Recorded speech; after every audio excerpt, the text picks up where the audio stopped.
الدوري باذن الله، بس التوفيق من عند ربنا والدوري هنا باذن الله. يعني انا بتمنى من ربنا ان احنا نعمل ماتش كويس النهارده، ويعني زي ما انت قلت مسؤوليه كبيره قوي، وبتمنى يا رب ان احنا نقدر عشان جمهور اسكندريه اللي مستنينا نقدر نعمل له حاجه باذن الله. كابتن ماهر همام، اسمح لنا نقف معاك لحظات ونقول هل مباراه النهارده هيبقى هنقول لعيبه الاهلي مطالبين انهم يقدموا كره حلوه يمكن عشان تزود عدد الجمهور اللي اتاثر شويه بمباريات كاس اوروبا؟ والله الحمد لله احنا لعبتنا الفتره اللي فاتت دي بتأدي اداء ممتاز واداء مع نتيجه.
والعمليه بقت صعبه قوي، بس الجمهور الاهلي الصبر النهارده، الجمهور جاي متخيل ان احنا نكسب 5 و6 و4، نلعب برده ماتش صعب وفرقه محترمه.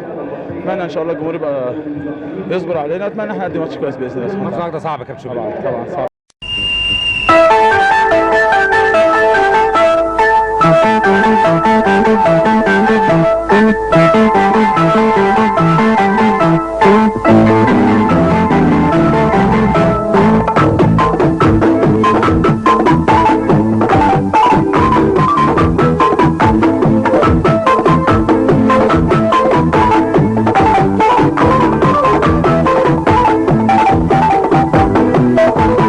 جدا خاصة بعد مكسب الزمالك.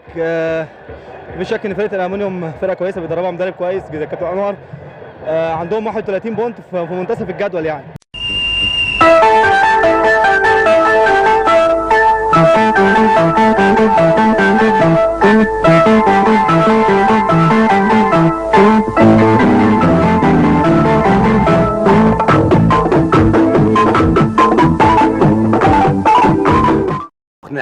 هو حازم، يعني زي ما بقول لحضرتك الماتشات الجايه بالنسبه للنادي الاهلي اول من 5 ماتشات فاتوا مفيش ماتش سهل من بعد ما نادي الزمالك بقى بيساوينا في السكور في البونت.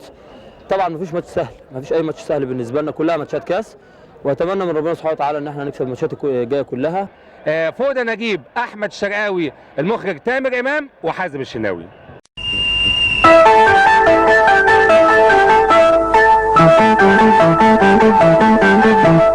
Thank you.